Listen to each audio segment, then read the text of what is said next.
a Canadian Olympic athlete became a Bitcoin millionaire. Then he started ordering executions.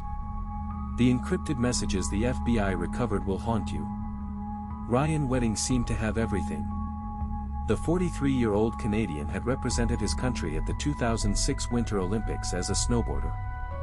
He had built a cryptocurrency fortune worth millions.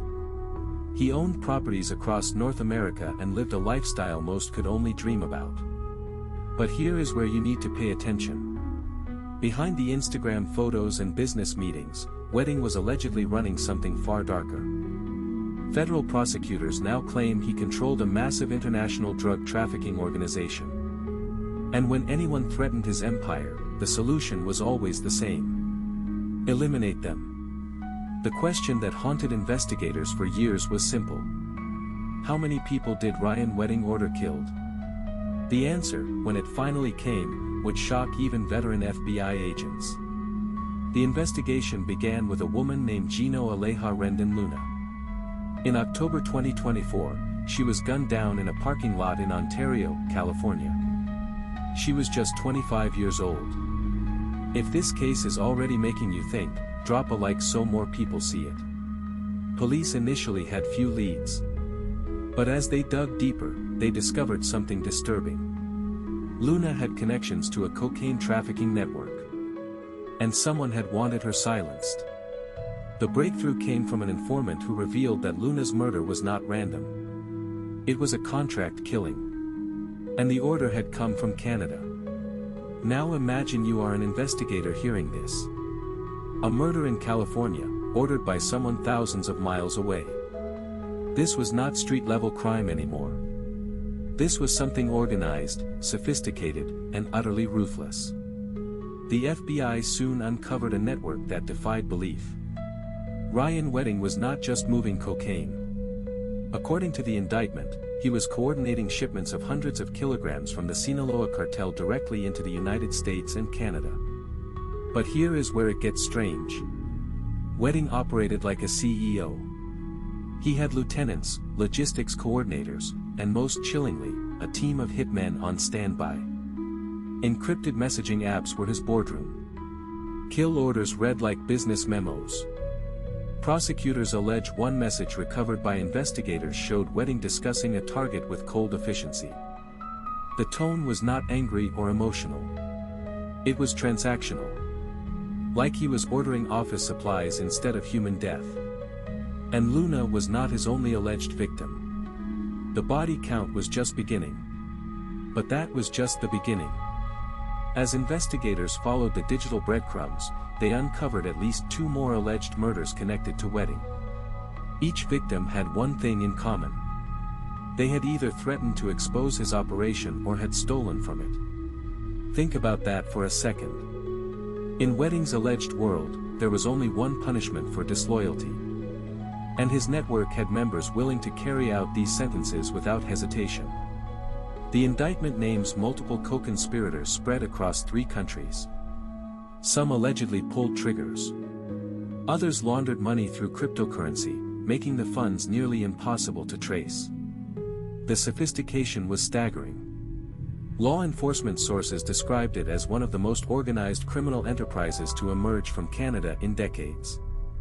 And Wedding allegedly sat at the very top, protected by layers of intermediaries. Now here is what nobody expected.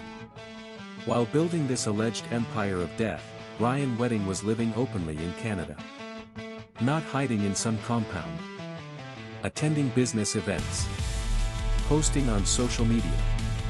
The audacity is almost incomprehensible.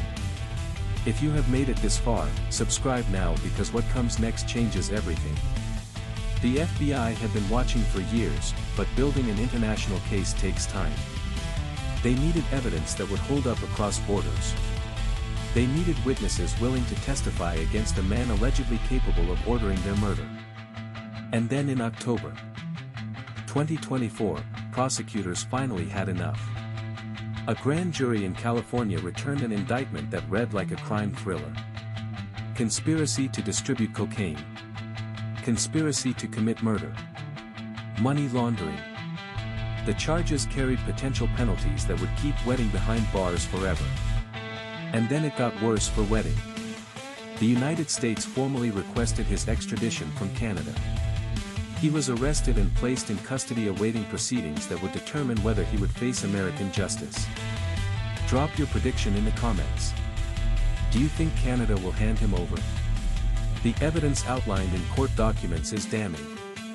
Prosecutors claim they have intercepted communications showing Wedding directly ordering violence. They have financial records tracing drug money through his cryptocurrency accounts. They have witnesses who allegedly participated in his organization and are now cooperating with authorities. What happened next shocked everyone following the case. Wedding's defense team began fighting the extradition with everything they had. The legal battle that ensued would test the limits of international cooperation. I want you to remember this part. The FBI's case against Ryan Wedding represents something unprecedented. A former Olympic athlete. A cryptocurrency millionaire. Allegedly transformed into the mastermind of a cartel-connected murder enterprise. The indictment names a total of 16 defendants. Some are already in custody. Others remain fugitives. And the 3 murder victims at the center of this case. Their families finally have answers about who allegedly ordered their deaths and why. Prosecutors have made clear they intend to seek the maximum penalties.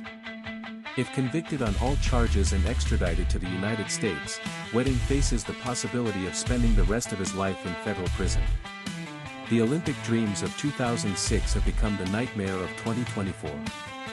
And justice, for 3 murdered individuals, may finally be within reach.